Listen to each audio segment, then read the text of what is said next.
Welcome to Otakus Geeks, The Hour. Join Justin, Nadia, Sean, Jarrell, and guest panelists as they discuss the latest news, give reviews, and conduct interviews in all things entertainment. Without further ado, let's start the show.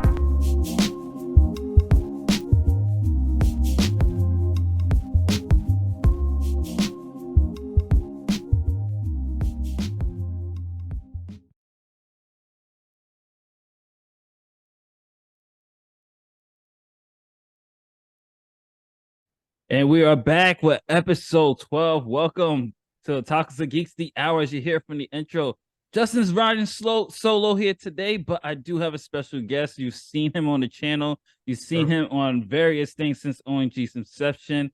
My good friend, my road dog, Keenan. How you doing? I'm good, man. Always down for a 2 minutes of gaming reunion. So yes, it is. It definitely is. And we got a packed show.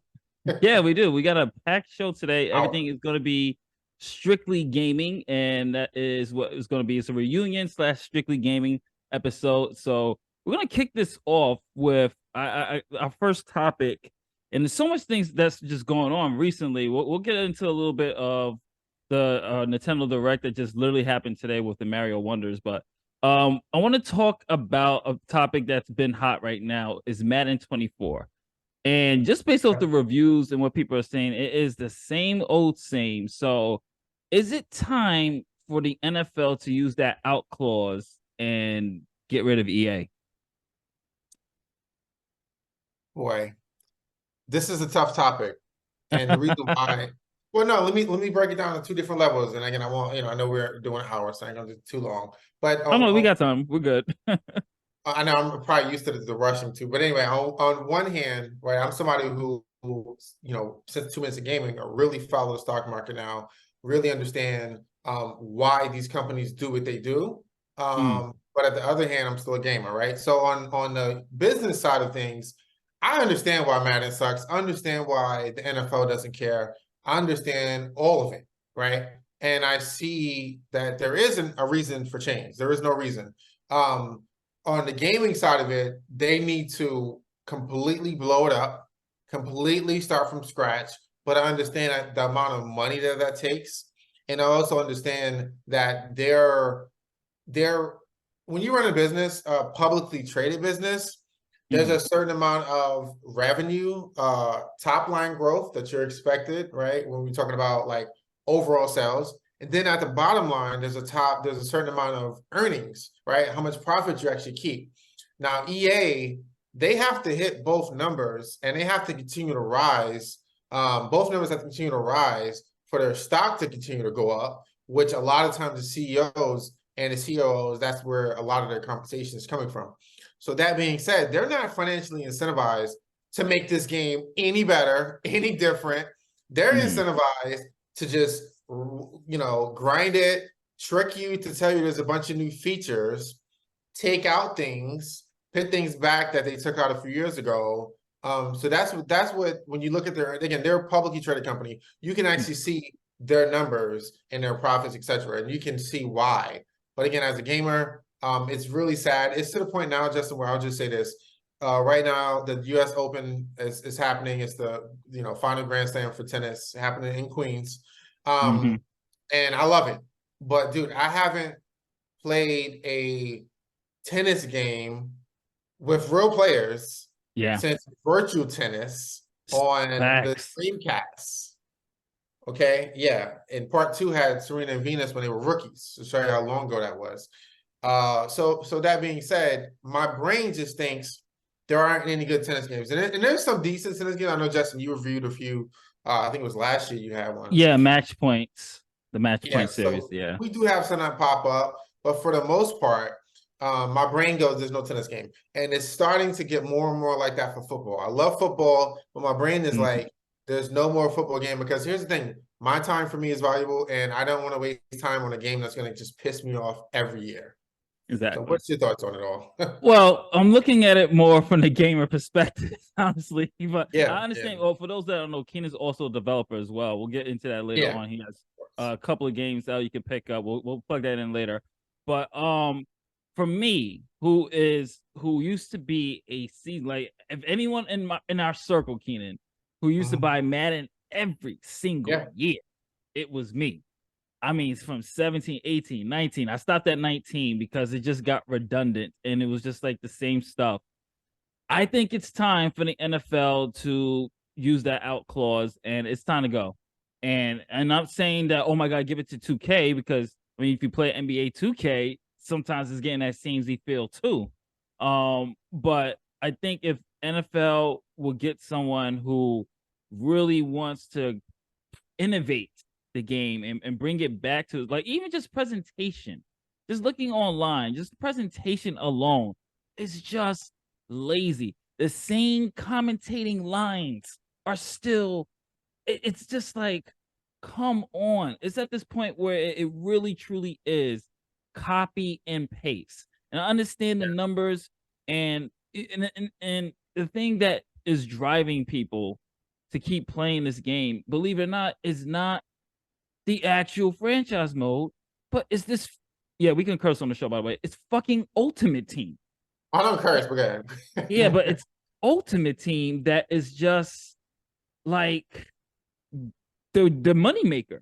My thing is, it's such a big moneymaker. Why don't you just make that a separate game and put everything in your Ultimate Team, and then give the people who actually want to play football the football game? Like, I never understood why they wouldn't just do Madden and Madden Ultimate Team and just keep things separately. That's generating you the most money. Give them that way. You can have a division who's going to work on that, and a division is going to work on the game. People are hammering for a legit football simulation now because Madden has a monopoly on the market. That's why you're seeing games like Legend Bowl. That's why you're seeing, I forgot another football game that's coming out. That's like 2K's doing like an arcadey type of football game. They can't use like a simulation game because EA has a clause on it. And it's like, it's time, because you're not doing things with it. It's not like 2K has a monopoly on NBA. EA can release another live game anytime they want. They can, yeah. And they have no one's gonna buy it. They have other, yeah, exactly. You know what's gonna buy it, but yeah. But it's just like, at this time, it's just for me as a gamer. I haven't played Madden since 19. It's 23 now. I'm dying for a football game, so I had to buy Legends Bowl just to get my football fix. It's a good game, but it's like, it's old school. Like, there's things you really can't do that you can do in the Madden game. It's nice to have an old school Madden-esque Techno Bowl type of game, but it's I think it's time, because there's no competition, and competition breeds innovation to me. Yeah. I mean, we could not do wrestling. We don't have to, it's not a wrestling episode, but you can look at WWE and AEW. WWE had to step their game up once AEW came on the scene. That's why you got the whole Tribal Chief storyline that's still pretty decent. I mean, but it's just like EA has such a grip on it, and it's sad because people are still spending their money, and it's just technically a roster update. And then if you look at the poor PS4 and the old, the last gen Xbox people, they didn't even get certain features like the field sense and stuff like that, which I'm pretty sure they could have implemented. They just giving them they just microwave their version and just say, "Here, put 20. Here's the roster update." But I really think it's time, because it's like, and they said too that this was supposed to be a make or break year for them. So I guess if Madden doesn't do the quality in gameplay, then I read this somewhere that this was supposed to be a make or break year for them in terms of quality with the NFL. But you would think they would have went all out if their clause was really in jeopardy, which I don't think it is. I think that's just hearsay rumors. But I mean, it's generating money. I honestly think, and my biggest fear is the NFL will either re-up, but they will they'll take away the exclusivity, which I'm hoping for. They'll re-up, but they're gonna say no, everybody else gets a chance to make a football game as well, which I'll be completely fine with, because then I'll have a choice. But now it's like you have no choice, and then you have people who realize they're just printing money, they're not gonna give any effort if they know that, hey, everybody's buying this game for Ultimate Team anyway. And the people who want franchise mode, which is the majority of what I play, is franchise mode. So And I mean, we talk all the time. It's like anytime new Madden game come out, how's the franchise mode? Oh, it's the same thing. What's the point of buying the game? I'm not playing the game for exhibition. I don't do superstar mode. It's not like 2K levels. So it's like, what are we doing? Yeah, I'll just say this real quick just to end. Like, I have a list of things I was looking at, like laggy menus, poor mini game design, just a ton of issues that they'd encounter with this new game. I'm not even gonna go over them all, but what I will say, just to finish with this, is bottom line, all they care about is the bottom line. So if you are people, I see it online, just I was online the other day, people complaining about 2K, people complaining about Madden, but they still buy it. If you're going to complain and make videos about how this glitches and it's the same game, blah, blah, then don't buy it. They do not care unless you don't buy it. So this is why, Justin, is Madden good enough for me to play it and enjoy it? Yes. But do I want to sit in the sidelines and not support it and boycott it and put my foot down and say, I'm not buying until it gets better? This is what I'm doing, and I encourage others to do it. Not just with Madden, but anything. Don't buy it. You don't like it. Simple. Yeah, that's how I always say. If you don't like it, don't buy it. I have not purchased Madden. I haven't even touched Madden. Haven't been online playing with friends or going to their houses who have Madden. I refuse until I see improvements. And like you said, you can make 100 videos on YouTube or wherever you're putting your stuff at and complain about Madden. At the end of the day, they still getting money. So that's it. So we're gonna go into the next topic here, and this one's a good one. This one might actually take us a while because, as you as a developer, I definitely want your opinion on this one. So, spiritual successors or copy and paste indie games that are similar to classic games. Is this good or bad? We're seeing a lot of games that are, I'm not saying copy and paste, but you can tell, like, just even with the recent Bomb Rush Cyberpunk game, which looks and just plays from what I've seen from gameplay. I was actually going to buy it as well once it's on sale. It reminds me a lot of Jet Set Radio, and a lot of reviewers, a lot of critics, people are calling it a spiritual successor to Jet Set Radio. But we've seen other games like this in the past where they are very, very heavily inspired by classic games to the point where you're wondering if they just took the damn gameplay and just made their own game with it. Like, it's the same game but with different skins. So is this a good thing for the industry, Keenan? You being a developer as well, and you're seeing this, is this something good? Is this something healthy? And maybe this will wake up those people who own these IPs to give much anticipated either remakes, which will be our next topic, or sequels to these games. Yes, I hate to give you a yes to no answer because I'm very direct. I can come here and be like hell no or yes or whatever, but yes and no, because so I have a list, and this is people look them down, looking at my list. Yeah. When I look at Taxi Chaos, right, which is the Crazy Taxi ripoff, that is a disgrace, right? I mean, that's just a blatant ripoff. I don't even know if the developers should even call themselves developers at that point. I mean, you're not even designing anything new except, you're just changing, a few things and crew color skins and things like that. But then when you look at something like Bomb Rush, right, it seems more like a tribute. It seems more like, hey, we were super fans. We have so much love and respect for this game that Sega doesn't want to make anymore, right? You're the favorite developer, your favorite publisher refuses to make another copy of the game. So as a developer, you have the power to say, I'm going to do it, and then also too, I'm going to do it in a similar vein so we can kind of get people who loved it like me to come over. So there's two sides to it, and I think that those are two good examples. But on the opposite ends of it, right? Let's go even further out. When you look at something like The Last Hope, right? The Last of Us, the fake Last of Us, which got taken down. Sony told Nintendo to take it off the eShop. If you don't know this game, I don't even know if you should Google it because it's just a disgrace to gaming. But that being said, when you have something like that, that is, again, a blatant copy, right? Going all the way back over here, that's terrible for gaming. But then when we swing it all the way back on a positive side, when you look at Sea of Stars.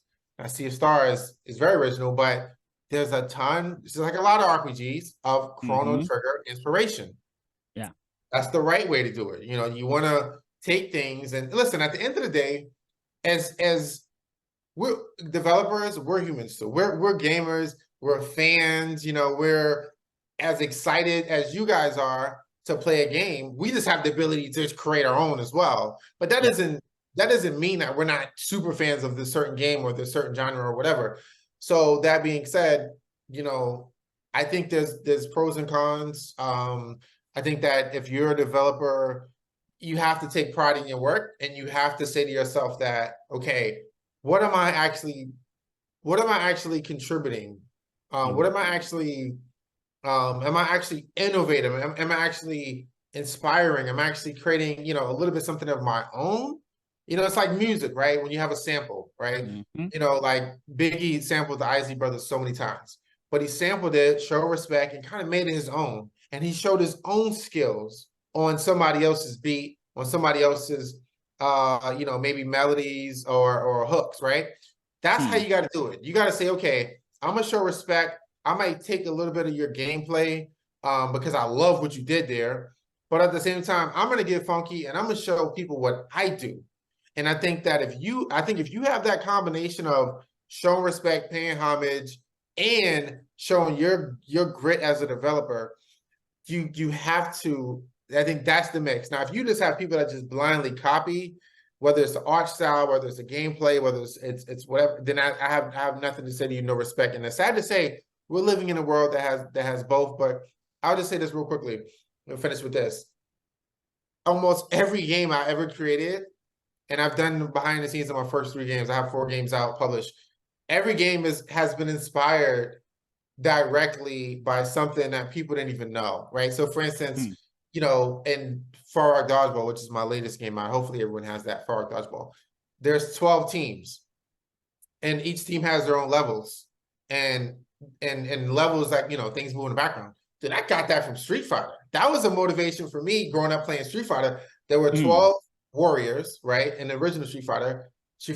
I'm not talking about this new one now. That's another story. But you know, 12 original fighters, and they each had their own level, and each of the levels were so different.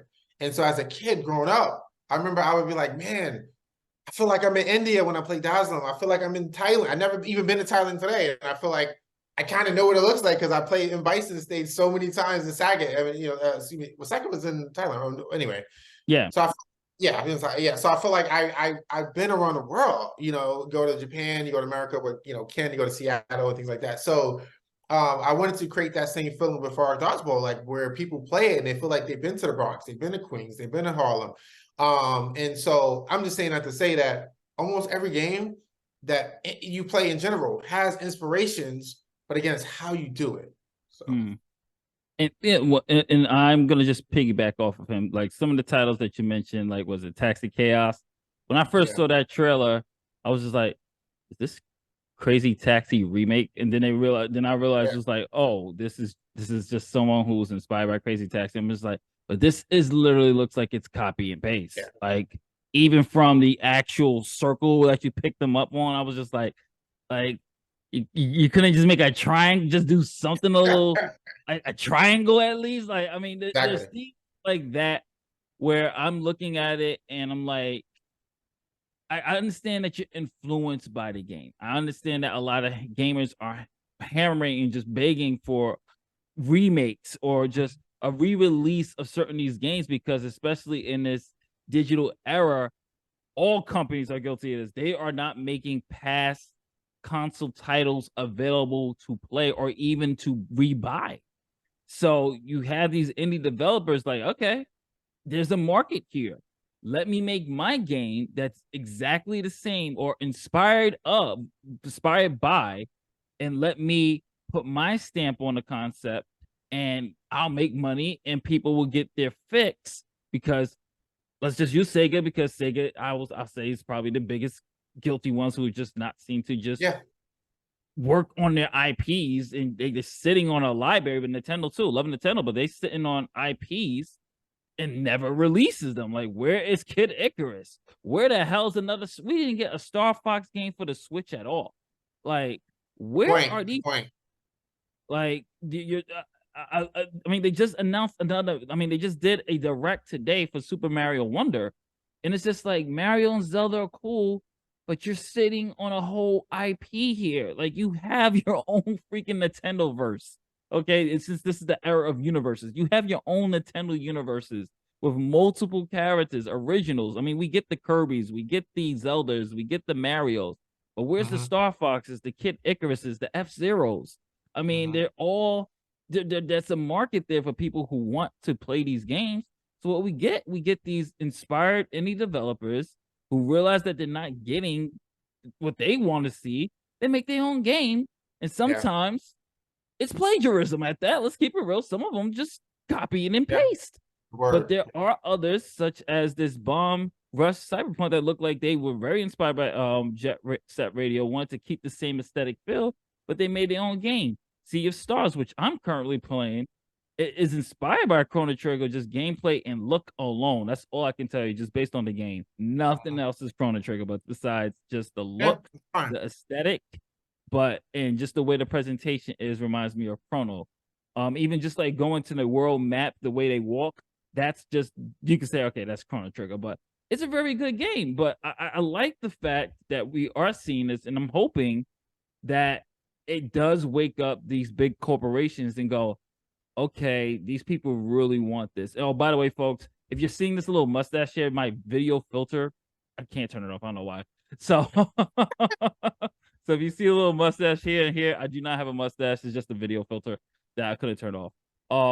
But anyway, like I was saying, but we have these IPs and there's nothing being done. But I do think some of them, like there's a lot of the games on eShop that is just like that, like you mentioned, like the that Last of Us game, where someone just literally made a terrible, terrible, God Almighty version of the Last of Us.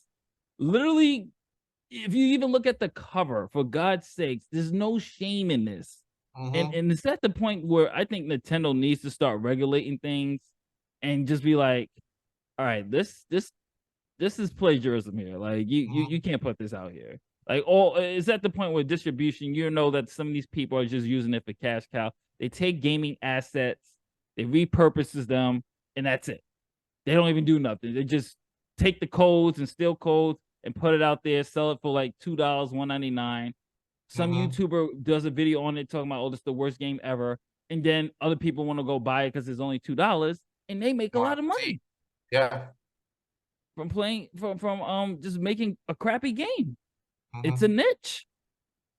But it's just like, I don't know. I kind of want to see more innovation from indie developers. I want to see more of their originality. It's good to be inspired. And you know, they say imitation is the best form of flattery. But when your imitation is at the point where it's just going, hey, this is just Chrono Trigger, or hey, this is just Crazy Taxi, or hey, this is just Soul Calibur, or whatever you're inspired by, it's also just wondering how are you as a creator? Like, what are you doing? Like, if you're so inspired by something, that's cool. Then try to get the license. Go to the big guy and be like, hey, I got this idea for a remake. Here's my prototype. Or make your own legacy. Or make your own legacy. That's what I would like to see. Like everybody's saying Sea of Stars is a masterpiece. I'm playing it right now. I wouldn't call it a masterpiece, but I'll definitely say it's definitely in the conversation for best RPG of 2023. I'll give it that praise. Masterpiece, I'm not finished with it yet. I'm a couple hours in, but I will have to say that the mechanics and what they were able to introduce is definitely Chrono Trigger-esque, but it's definitely not Chrono Trigger. It's very refreshing for what they did. But I mean, I will say a lot of them are spiritual successors, but I will say this to these indie developers who are doing things like this. Your second games, it gotta be all your identity. It's gotta be all you. It's gotta be all you. This could be the spiritual successor should just be your way to get in the door. After that, it's gotta be all you. You know, you gotta be original. But let's head to the next topic here, because this one's gonna be an interesting one. Are there too many remakes and remasters right now? We have seen a whole bunch of remakes that's been announced. Of course, we got the sequel to Final Fantasy VII. We got a Dragon Quest 3 remake on the way. We got Metal Gear Solid 3 remake on the way. We have it's not a remaster, it's just a re-release of the Metal Gear Solid series. I was disappointed. I thought they was going to remaster it graphically. Yeah, that's a whole nother story. Yeah. Well, no, we can get into that too. We got a Crisis Core remaster that came out, which was brilliant. But are there? And then of course we have Silent Hill 2 remake as well. So Keenan, are there too many of these coming out instead of more original games? Do you think developers and studios are just playing it safe, knowing that this is going to generate more money than actually taking a risk on a big budget original IP? Well, let's be clear. There's really three categories here, right? So you have your remakes, your remasters, and then a re-release. Yeah. And I think that Metal Gear was a re-release. But you know what's funny? I'm gonna say there's not enough. And the reason why I'm gonna say that is because we just talked about where's Jack, the reason why Bomb Rush exists, right? Because there is no Jack Brown Radio sequel, but there is no Jack Brown Radio original as well. And what happened is there are some of these games that are like backwards compatible from like the 360 or whatever, and you can probably dig deep and find them, or some type of collection or something like that. But I think we're getting to a point, and I hope Nintendo follows suit, where whatever system that you have, every game that you previously owned is now backwards compatible, right? So what we're doing is just building collections of classic, timeless games. Now, again, that's the key word. It has to be classic and timeless graphically as well, right? So when you look at something like the Disney collection, right, which I still play, which was released like... Me too. The Afternoon Connection, right? Yeah, exactly. Yeah. I was just texting you earlier about the Turtles collection, right? These are classic games that I played as a kid. These games, and obviously I still play the Street Fighter collection because I just talked about Street Fighter 2. But these are classic games that I have on my Switch collection was on my PS4, but that I have on my Switch that need to continue to live on forever. But there are so many games like a Chrono Trigger that a lot of people haven't played, but then also too, a lot of people want to just own it and be able to play it again. Now, what kills me is when we have a Last of Us, not the thing we talked about last time, but when you have The Last of Us comes out on PS3, right? Remaster on PS4, which was like, okay, I actually bought that one. And then it comes out again on PS5. Why? No, we're not talking about that. That's just milking the cow, like trying to get as much money as you can out of the series. Didn't they announce a remake of 2 though already? I don't even know, but 2 has a whole nother set of issues that we're not even going to talk about. We need an hour to talk about 2, okay? Which we talked about gaming, but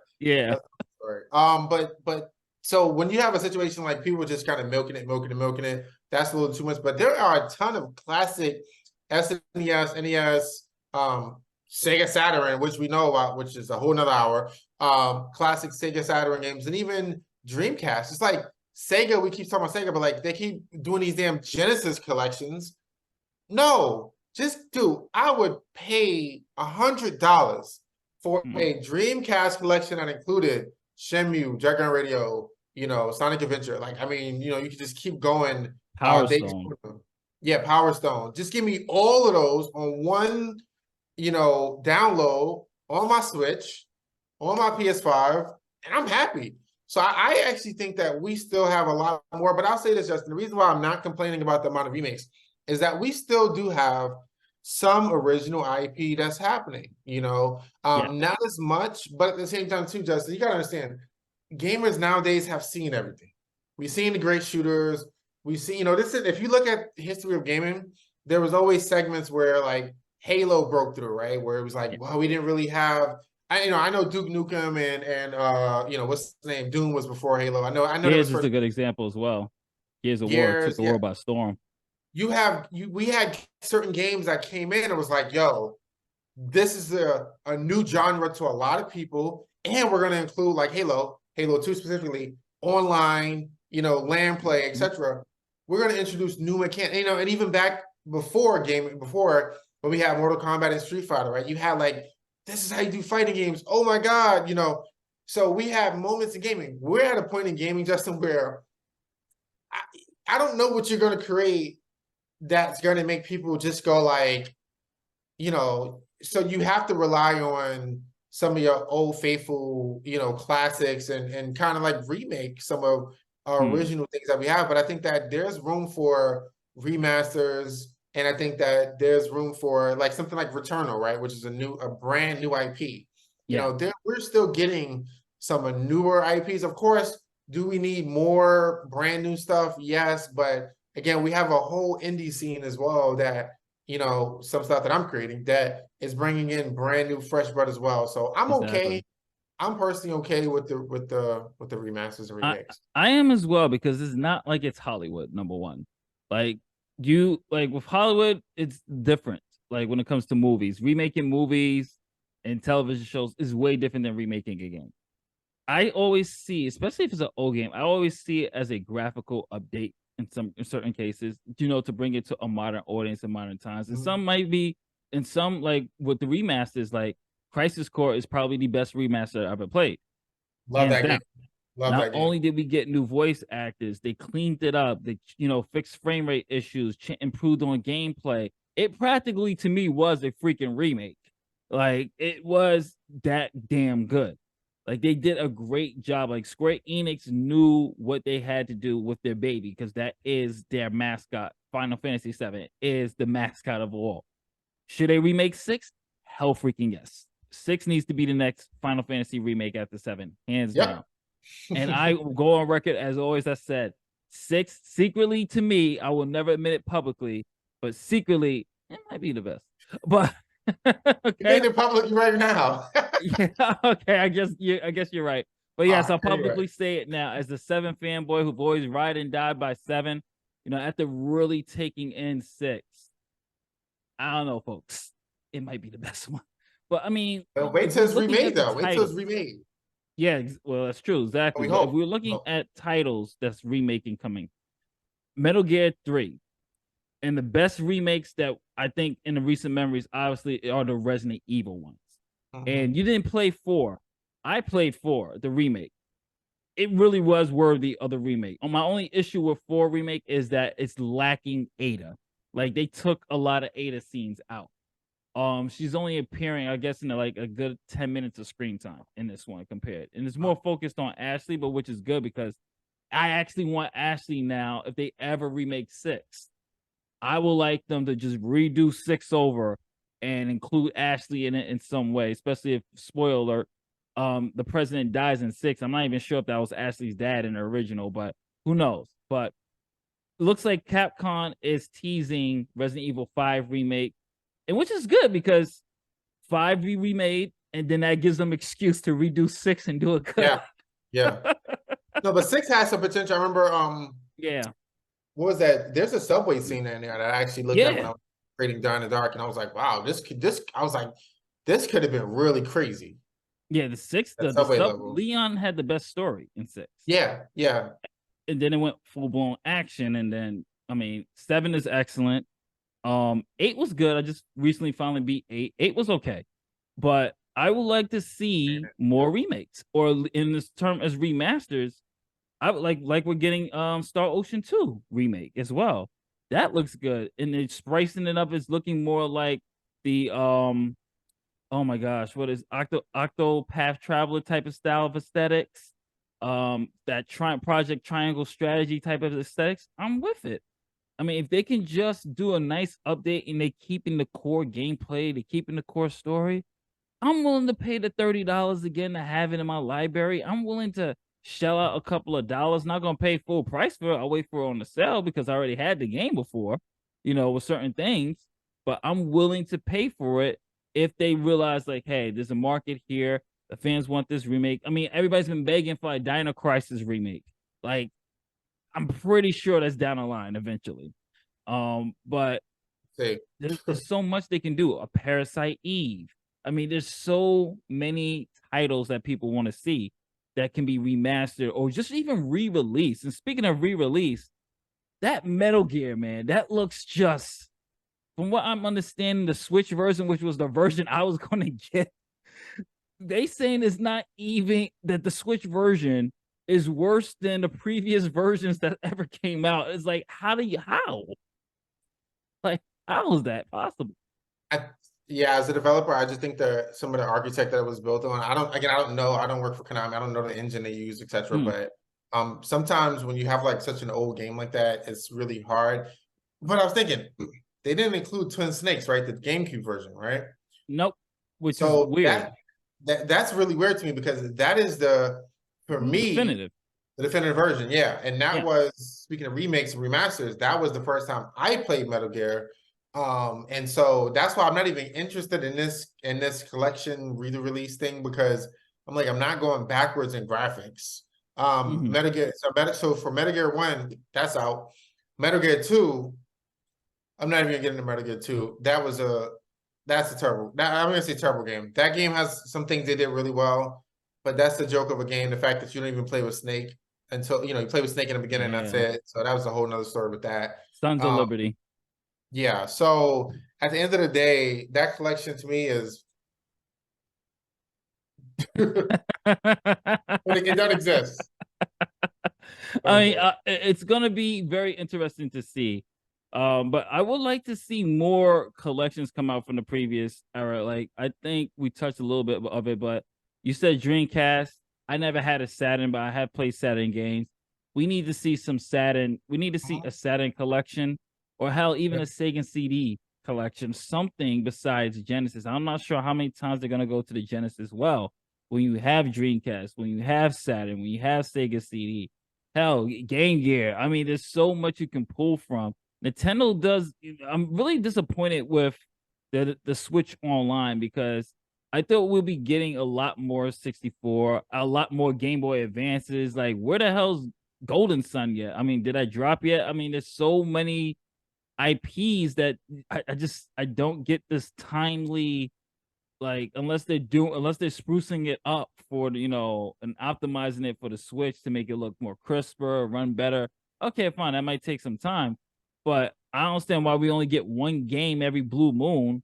Like, at least five. I mean, drop something, like, you make the purchase worth it. Yeah, the only thing I'll say about Nintendo is I think probably the last time we talked about this, we beat up Nintendo. But what they did with Super Mario RPG Remake, it made me have more confidence, because now I was like, for years, I'm always like, let me tell you a quick story about this. Okay, we got time. Yeah, we got plenty of time. When I was a kid, and this is why remakes are important, because a lot of people haven't played a lot of these games, just because they were $1 billion sellers or whatever, they don't mean I already played them. When I was a kid, my older brother borrowed Mario RPG from his friend. So I played it for like a week. Didn't get, didn't play crazy, just played a little casually here and there, didn't get too far. And I came home from school one day ready to play, and it was gone. And I was like, yo, where's Mario? Where's Mario RPG? And he was like, oh, I had to give it back. My friend needed it back. Oh, it's like, I was in the middle of it. Oh my God. And I haven't played it since. And so anyway, that being said, for years, that was like, when it first came out, like 20 years ago, something like that, whatever, how many years ago, longer than 20 years ago, actually. I think it's 30, 25. Yeah, almost, yeah. I mean, yeah. I'm trying to sound younger than my head, but I'm not. But anyway, almost 30 years ago, I ever since then, I've been waiting. When is it coming out? When is it coming out for Game Boy Advance? Is it coming out for 3DS? Is it coming out? I just was begging for it. And I like how Nintendo, I think they did release it somewhere else before, but for the most part, they pretty much kind of like withheld it until bang, remake. And I think that Chrono Trigger, I'm hopeful, will get the same treatment, right? Where we just wake up one day and they'll be like, boom, like, here's a brand new, because Chrono Trigger was so good that my memory is different from how the actual game looks. That's how into the game you was, that you remember as if you were there. Like, you remember, you don't remember pixels, you know what I mean? So if they can actually do what they did to Final Fantasy, that's what I'm hoping next. Like, obviously you want 6, but I'm hoping that we do have like a Chrono Trigger remake. But that being said, this is why I do have confidence in some of these companies, because Mario RPG gave me the confidence that some of these things will be remade. And the last thing I'll say real quick is there's a lot of stuff that people have been talking about, but let me tell you a system that needs a remake and that needs a collection. 3DO. And the reason why I'm saying that, and Sega CD as well included, when the CD era came out, a lot of these kids don't know. So old I am. When the CDs first came out, when we first transitioned from cartridge to CDs, before PlayStation, all of these games really wanted to use the CD quality, right? The fact that we could actually have songs and actual quality video on a disc. We couldn't do this with cartridges, Genesis, Super Nintendo. So a lot of the 3DO games and Sega CD games look at something like Super Sharp. The game called Quarantine, I think it was called Quarantine on a 3DO. A lot of those games are really FMV games, even Night Trap, which was released on Switch. Yeah. Double Switch, another game, Sega CD game, which was released on the Switch. But if you look at those two games, that's the vein that a lot of those games are created. And the reason, and then listen, those weren't the best games in the world because they had a lot of design issues, right? If you play Double Switch, the reason why I didn't beat it because it was designed poorly. But that being said, no, I'm not that I suck. It really wasn't designed poorly. It was designed poorly. But that being said, those are the most innovative games that I've ever played because we had an era, probably like 2 years of that type of FMV, full motion video gaming, and we didn't have it since. So you have history of gaming since Atari, right? What was 70s, 80s, whatever. And you had a little era of FMV games that completely disappeared because, again, a lot of them were terrible. But you had some really cool. I remember there was a 3DO game I played. It was like a game show. You had to like participate in the game show, and the guy was like there. It was like the coolest thing ever. So I would love. We kind of went back to remakes and going back to like 3DO just to have a little collection. Dude, I bought Night Trap just to kind of taste a little bit of that. Yeah, me too. I played it probably like 5 times, but at some point I'm gonna sit down and play Night Trap again. Again, it's designed poorly, but it's fun as hell. It's fun, yeah. And it's just really the acting is so bad and things like that. It was just a fun. It was a fun. You had to be there. It was a fun time in gaming. I don't know if you remember there was a Sega CD game that you can make your own CD, and they have like cross and stuff like that. It's like what, like. Just anyway, I'm done. And I say this all the time before we go to the next topic on a remake. If there's one game I am dying for a remake for, is Kojima needs to go back to his early days. I always say it. Everybody knows something about Metal Gear. Everybody knows Metal Gear, Death Stranding. I mean, Snatcher. We need a Snatcher remake.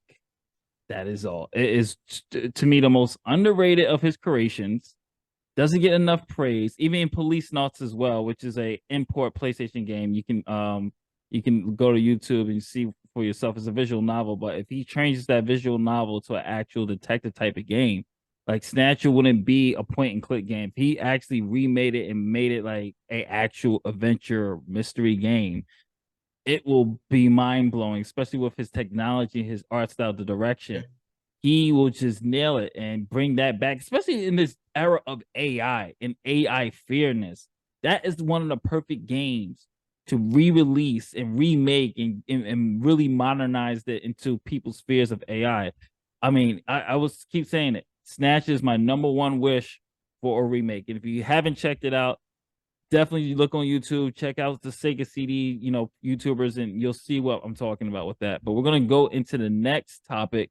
What games have impressed you so far in 2023? It could be a game you're playing, or it doesn't even have to say like, hey, this has impressed me. It could be like, what game did you enjoy, or you're looking at like, all right, this is something I might be getting, or I'm playing it right now, which also will go into what we're playing later on. But for me, I will have to say it's a game I just finished reviewing, and that's Under the Waves, which is by Quadratic Dreams, who did Detroit Human, Heavy Rain. And this, Keenan, I think you will like it because you like water graphics and physics and stuff like that. This is a game strictly underwater in the ocean. You're playing as this diver or biologist, and he's or a marine technician or something like that. And he's fixing things up. He's fixing parts, and there's just mystery now. Like he has personal issues that's starting to affect his work, and it goes into more of the psychological realm. But it's really impressive what they did, especially just with the physics of the water, the sound design, what they do, how it is to be underwater. Very impressive. Of course, Sea of Stars, very impressive as well. Was definitely I'm not expecting it to be as good as it is. Of course, Legends of Zelda. I mean, Tears of the Kingdom. Come on, like we'll get into that with what are we playing. But what games? Oh, definitely. My number one is Stray Guides. Definitely my most impressive thing I've seen this year. They made a visual novel musical. Wow. And you play, it's like a Broadway play. It is absolutely amazing. I can't stress that game enough, people. Stray Guides, the musical. Pick that up. If you like theater, if you like play. I told Ashley that this is like her next purchase. She has to get it because her being a theater teacher and everything else. It's definitely good. So Keenan, what games have impressed you in 2023? So let's just be clear. I'm gonna tell people like we'll talk about later. Super busy life with Yeah. raising a daughter now, and then being a developer, which I'm up early, doing all the crazy stuff. So I'm gonna name two, and one of them is from last year, but I finished it this year. But I'm gonna start with the game that came out early this year, which was not on my radar. Literally, Justin, you had to tell me, Keenan, you know this game's coming out. You should probably get it. And that's Persona Yeah. 4.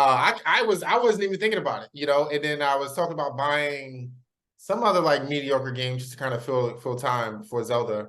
And you were like, oh, Persona's coming out. And I was like, all right. So I bought it just because like, I watched a few reviews, but I'm just like, you know what? Persona 5 was great. This can't be that bad. And I had no idea how good it was. I had no idea that this game existed before 5, you know what I mean? In the sense of like, if I would have known this was that good, I would have bought this and been ready for 5. But 4 is like a mini 5, obviously. Obviously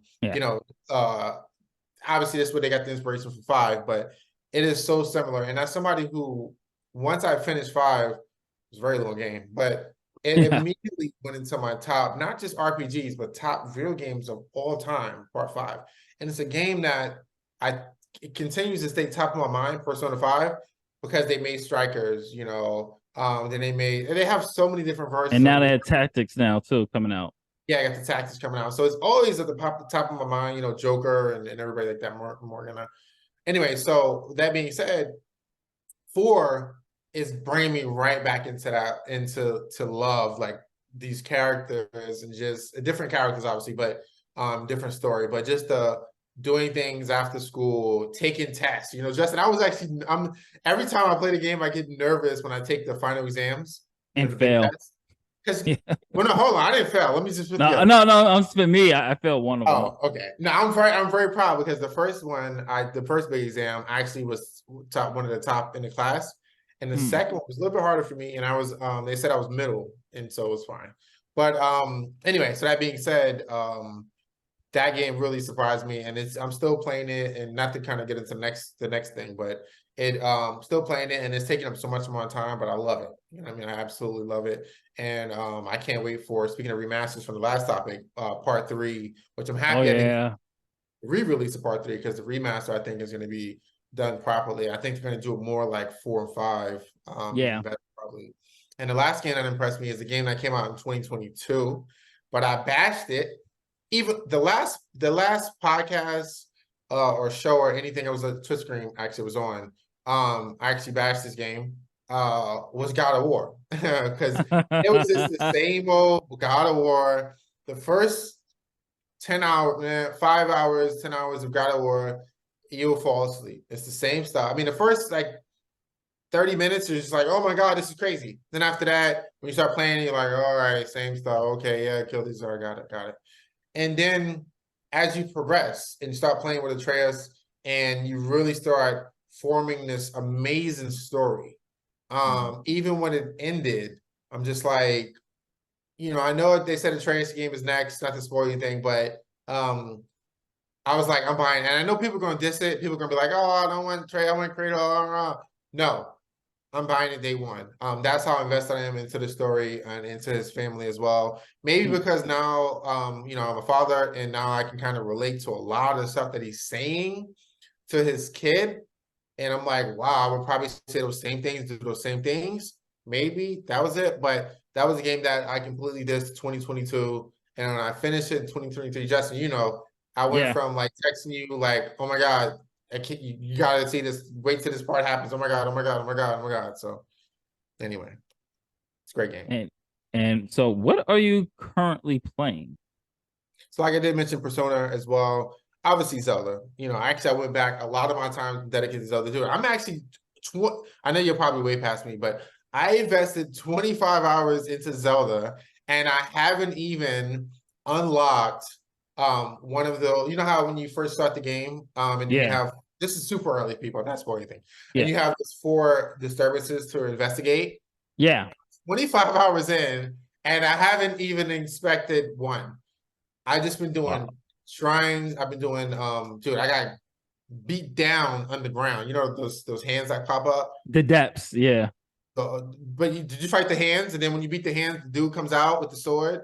Yeah. Yo, no joke. So I've been doing that, collecting a ton of stuff. I have a ton of hearts now. My stamina is pretty high. But just exploring the world, man. I go and I kind of get on this path, and then I'll just be like, nah, I'm just gonna go over here. Or nah, and I have a whole bunch of little side quests that I want to do as well, even more. But I'm just in love with the world even more and more and more. And I love the fact that they gave me my horses. I had 2 horses in part 1, Yeah. gave me my horses because I had one horse that was a beast. And actually, I still have him in the stable. I haven't even brought him out for the new game yet because I just, again, it feels like I'm 25 hours in, but I feel like I haven't even started the game yet, which is crazy to me. So playing that. And then lastly, kind of going back to old games, I've been playing Guardians, which again is a solid game. It's super underrated. I'm late because I don't have a kid. I don't go to the movies. So I just seen Guardians 3. Amazing. It made It me was. love the characters even more, especially the raccoon. You feel more empathy, but it made me appreciate the Rocket. game. Rocket, yeah. So my name is like, and it made me appreciate the game even more now. So I've been playing that, taking my time with that. But yeah, that's pretty much it for me for now.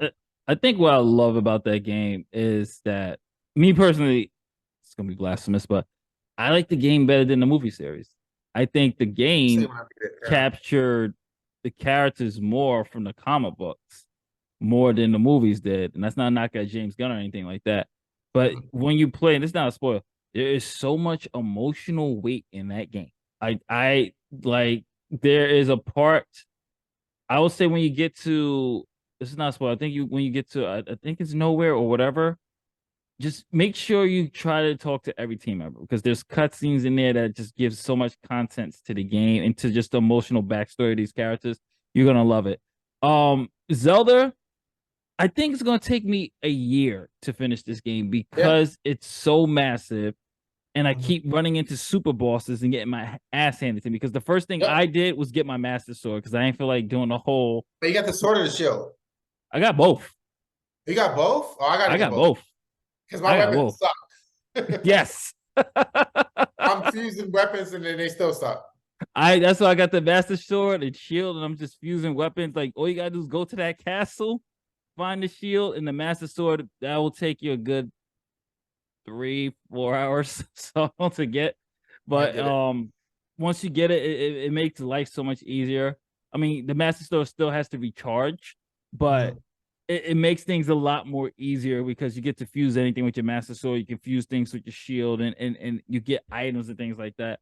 But it's so massive that I'm taking my time with it. I haven't played it in a while because obviously, if you guys see the site, I've been reviewing other games. I've been playing Texas Chainsaw with Dez. Of course, we do WWE. I'm obviously playing every freaking week 2K.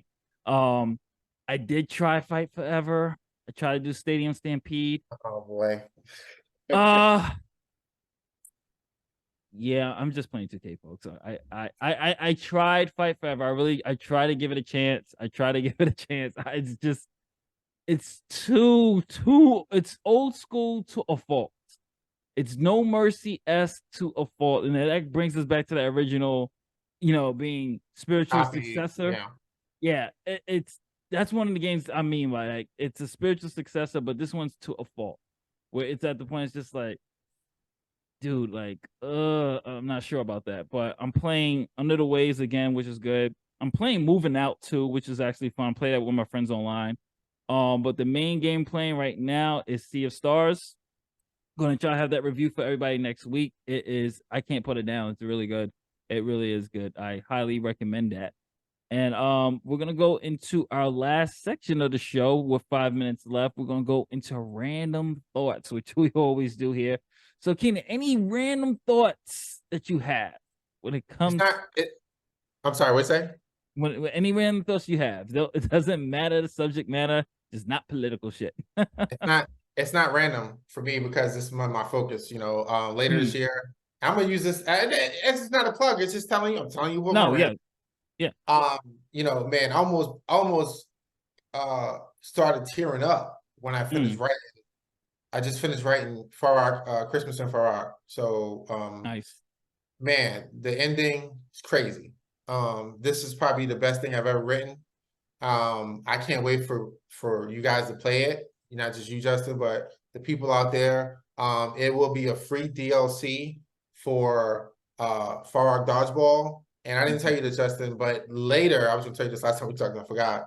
But I'm not releasing it until later as a standalone DLC, so you can download it free separately. But right now, you have to have Farrakh Dodgeball to actually play it. But for those who don't know, like I said, it's going to be a one chapter Christmas story, beautiful Christmas story. I'm not even going to tell you right now about it because we don't have too much time. But yeah, let's just say it's going to fall in line with, for me, with all the classic Christmas stories. And it's brand new gameplay, simple gameplay, and faster gameplay. So. And random thought for me will be the current increase. I think they just announced that PlayStation Plus will be going up eventually soon. Yeah. Here's the thing about that. I personally like PS Plus. I'm liking what I'm like the fact that I didn't have to pay for Sea of Stars. That was actually free with PlayStation Plus. So if it's becoming more like Game Pass S, where certain recently new games become available because I have a subscription, I'm willing to shell out the cash if it's good choices or mega blockbusters or things that I will, would have to probably pay $40-$50 for or $60 for. But I think it's only for the yearly right now, from what I understand. But I'm seeing a lot of increases. I mean, I know a lot of people are skeptical of even just to modern day next gen prices of it being, what is it, $80 now, $70-$80 now? 70, still 70. $70. And I'm personally, I understand the developers, I understand the corporations. I mean, like, production cost is not easy, Keenan, as you know, like production and marketing and everything else. There's a reason why it's $70. They're not just doing it to be greedy. And this is not me being on the side of the company. I'm just thinking logistically here. It's like, if a game costs 100 million, you need to break even. Okay.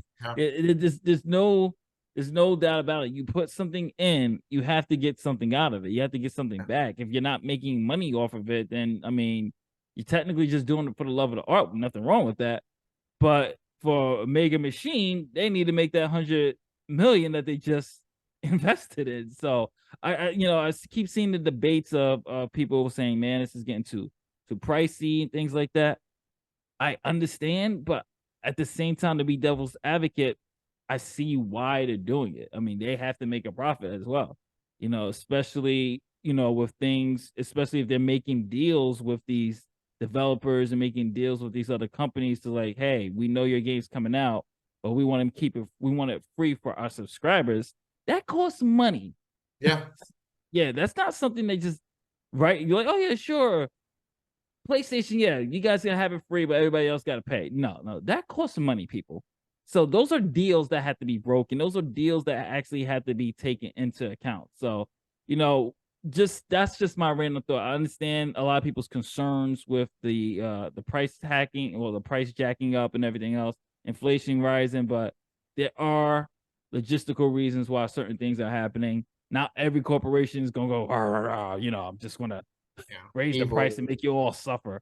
No, they also got to make a profit with this as well. I mean, it is what it is. I don't like it either, but it is what it is. Depending if I'm getting quality with it. So we'll see if Sony actually ups the quality, especially when it comes to their PlayStation 2 and PlayStation 1 offerings. I'm happy they put in a lot of PSP games in there, so that's making it worth it. Like PSP games that I'm playing back in the day, like Pursuit Force, that's in there now. So I'm happy about those choices. But Keenan, before we get out of here, please plug in your stuff so people can find out, of course, where to follow, how to reach you, and how to support, obviously, your games Die in the Dark, Forward Dodgeball, 2K, C2, C2KC11, and of course, Save My Cereal. 211CK. Pointing everybody to cybergaming.com, and that's where all the Instagram links, Twitter links, Facebook links. Actually, I gotta put my Thread link on there because I'm on Threads as well.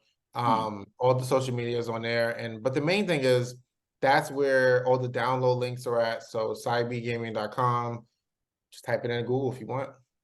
And of course, you know us here at otakusandgeeks.com. You can also check out imaginativevisions.com. Imaginative Visions Journey is back with more episodes. You can check out all the recent episodes I did for Holly Shorts. And of course, every Saturday and Friday, you catch me and Des here for UWL. If you've been watching UWL, then you've seen Keenan's trailers all the time. So you're very versed with Far Rock Dodgeball and Die in the Dark, 211CK, and Save My Cereal. But of course, if you like what we do here, don't forget to like, share, subscribe, hit that notification bell if you're watching this on YouTube.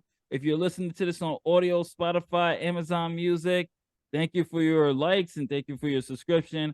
And of course, if you're watching this on otakusgeeks.com, browse our website, check out our editorials. I'm going to hit out this outro. We'll catch you on the next episode. This has been episode 12 of Otakus Geeks, the Hour. Later days, we'll catch you on the next episode. Peace.